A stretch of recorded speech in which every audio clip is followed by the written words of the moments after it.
একটি ছোট্ট বিড়াল, ওর নাম জন। একদিন সে ভীষণ অসুস্থ হয়ে যায় এবং প্রচণ্ড বমি হওয়া শুরু করে। তার বাবা তাকে তখন দ্রুত হসপিটালে ভর্তি করে এবং ভর্তি হওয়ার পর ডক্টররা জানায় তার অপারেশন করতে হবে ইমিডিয়েটলি এবং প্রচুর টাকার প্রয়োজন। কিন্তু বাবার কাছে 1 টাকাও ছিল না।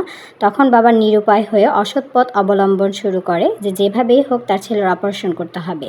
ডায়মন্ডের দোকানে গিয়ে শোরুমের গ্লাস ভেঙে ডায়মন্ডের যত রকমের জুয়েলারি পেয়েছিল এবং অন্যান্য সরঞ্জাম সবগুলো চুরি করে সে পালিয়ে গেল।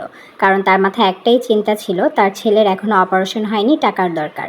সেগুলো সে দ্রুত বিক্রি করে ডক্টরকে এসে অনেক টাকা হাতে দিয়ে দেয় যেন তার ছেলের অপারেশনটা দ্রুত করা হয়।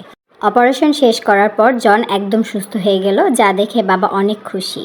ইতিমধ্যেই হসপিটালে পুলিশরা চলে আসলো তার বাবাকে ধরে নেওয়ার জন্য। আর এভাবেই একটা বাবা তার সন্তানের জন্য জীবনে 10টা বছর স্যাক্রিফাইস করে দিল।